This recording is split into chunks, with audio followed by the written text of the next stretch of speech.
Hey guys, Sivakarthikeyan அவர்களோட நடிப்புல உருவாயிருக்க மதராசி படத்துல இருந்து பாத்தீங்கன்னா இப்போ ஒரு லேட்டஸ்டான அப்டேட் ஒன்று கிடைச்சிருக்கு. அது என்ன அப்படிங்கிறத பத்தி இந்த ஒரு வீடியோல பார்க்கலாம். அதுக்கு முன்னாடி நம்ம சேனலை இன்னும் சப்ஸ்கிரைப் பண்ணலாம், சப்ஸ்கிரைப் பண்ணிக்கிங்க. வாங்க வீடியோக்குள்ள போகலாம். ஏஆர் முருகதாஸ் அவர்களோட டைரக்ஷன்ல சிவகார்த்திகேயன் அவர்களோட நடிப்புல அதிக எதிர்பார்ப்போட உருவாயிட்டு வர படம் தான் மதராசி. இந்த படத்துல சிவகார்த்திகேயன் அவர்களோட சேர்ந்து வித்யுத் ஜம்வால், ருக்மணி இவங்கெல்லாம் பாத்தீங்கன்னா முக்கியமான கதாபாத்திரங்கள்ல இந்த படத்துல நடிச்சிட்டு வராங்க. கொஞ்ச நாளைக்கு முன்னாடி தான் இந்த படத்தோட டைட்டில் டீசரை படக்குழு ரிவீல் பண்ணாங்க.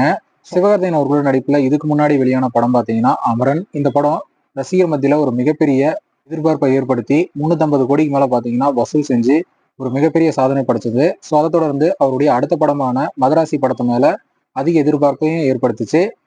ஸோ இந்த படத்தோட ஷூட்டிங் பார்த்தீங்கன்னா இப்போ விறுவிறுப்பாக நடந்துட்டு இருக்கிற நிலையில இந்த படத்தோட ரிலீஸ் பார்த்தீங்கன்னா எப்போ அப்படிங்கிற அஃபிஷியல் அப்டேட் பார்த்தீங்கன்னா இப்போ படக்குழு கொடுத்துருக்காங்க. அதன்படி பார்த்தீங்கன்னா செப்டம்பர் 5 அன்னைக்கு இந்த படத்தை ரிலீஸ் செய்ய படக்குழு பிளான் பண்ணியிருக்காங்க அப்படிங்கிற தகவல் இப்போ அஃபிஷியலாக வெளிவந்திருக்கு.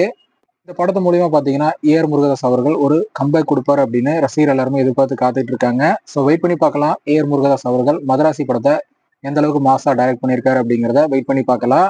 ஓகே ஃப்ரெண்ட்ஸ், மதராசி படத்துக்காக யாரெல்லாம் வெயிட் பண்றீங்க அப்படிங்கிறத கமெண்ட்ல சொல்லுங்க.